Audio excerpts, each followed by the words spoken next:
ഞാനിന്ന് തേങ്ങ അരച്ച നത്തോലി കറിയാണ് ഉണ്ടാക്കുന്നത്. ഞങ്ങളുടെ നാട്ടിൽ നത്തോലി മീൻ കൂപ്പമീൻ എന്നാണ് പറയൽ. 1/4 കിലോ കൂപ്പമീൻ തലയും വാലൊക്കെ നുള്ളിക്കളഞ്ഞ് കഴുകി വൃത്തിയാക്കി എടുത്തതാണിത്. കറി ഉണ്ടാക്കാൻ ഒരു ചെറിയ സവാളയും ചെറിയൊരു തക്കാളി 2 പച്ചമുളകും അരിഞ്ഞെടുത്തിട്ടുണ്ട്. ചെറിയൊരു മുറി തേങ്ങ കൂടി ചിരവി വെച്ചിട്ടുണ്ട്. ഇതിലേക്ക് 1/4 ടീസ്പൂൺ ചെറിയ ജീരകം ഇട്ട് കൊടുക്കാം. കൂടെ ഒരു നുള്ളു മഞ്ഞൾപ്പൊടി കൂടി ഇടുന്നുണ്ട്.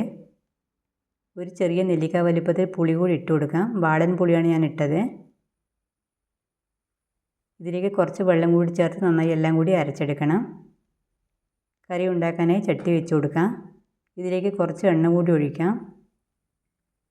എണ്ണ ചൂടായ ശേഷം സവാള നീളത്തിലരിഞ്ഞത് ഇതിലേക്ക് ചേർത്ത് നന്നായി ഒന്ന് വഴറ്റിയെടുക്കണം.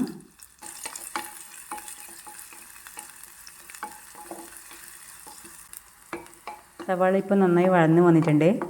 2 പച്ചമുളക് കീറിയത് കൂടി ഇതിലേക്ക് ഇട്ടൊന്ന് വഴറ്റിയെടുക്കാം.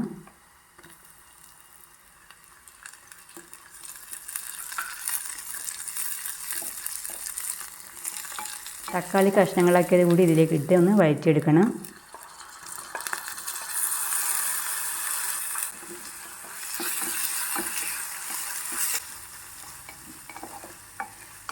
ഇനി കുറച്ച് കറിവേപ്പില കൂടി ഇതിലേക്ക് ചേർത്തൊന്ന് നന്നായി വഴറ്റിയെടുക്കാം.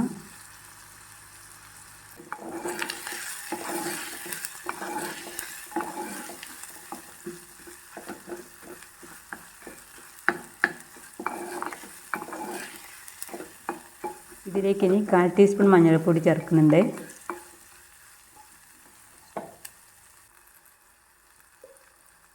2 ടീസ്പൂൺ മുളക് പൊടി ചേർക്കാം. 1 ടീസ്പൂൺ മല്ലിപ്പൊടി കൂടി ഇടാം. മല്ലിപ്പൊടി വേണമെന്ന് നിർബന്ധമില്ല, വേണമെങ്കിൽ ചേർത്താൽ മതി. ഇനി തീ കുറച്ച് വെച്ച ശേഷം പൊടികളെല്ലാം കൂടി നന്നായി ഒന്ന് മൂപ്പിച്ചെടുക്കണം. പൊടികളൊക്കെ മൂത്ത് വന്നാൽ ഇതിലേക്ക് അരച്ച് വെച്ച തേങ്ങ ചേർത്ത് കൊടുക്കാം. അരച്ച് വെച്ച തേങ്ങയിലേക്ക് കുറച്ച് വെള്ളം ചേർത്ത് കലക്കി ഒഴിച്ചാൽ മതി.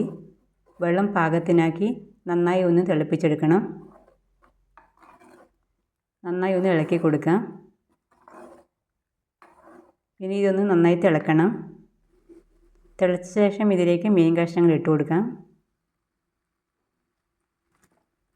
ചെറിയ മീനായതുകൊണ്ട് പെട്ടെന്ന് വെന്ത് വരും. കഷ്ണങ്ങൾ ചേർത്ത് തിളച്ച് വന്നാൽ 6-7 മിനിറ്റ് വേവിച്ചാൽ മതി.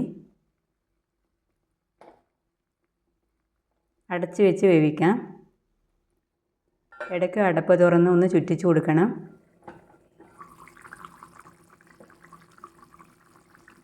ഇതിപ്പോൾ കഷ്ണങ്ങളൊക്കെ വെന്ത് വന്നിട്ടുണ്ട്, ചാറൊക്കെ കുറുകി വന്നിട്ടുണ്ട്. ഇനി ഇത് വാങ്ങി വെച്ച് ഇതിലേക്ക് വറവ് ചേർത്ത് കൊടുക്കണം. ചീനച്ചട്ടിയിലേക്ക് എണ്ണ ഒഴിച്ച് ചൂടായ ശേഷം കുറച്ച് ചെറിയ ഉള്ളി കനം കുറച്ച് അരിഞ്ഞ് ഇട്ട് കൊടുക്കാം. കുറച്ച് കറിവേപ്പില കൂടി ഇട്ട് ഇതിലേക്ക് മൂപ്പിച്ചെടുക്കണം. മൂത്ത് വന്നാൽ ഇത് കറിയിലേക്ക് ചേർത്ത് കൊടുക്കാം.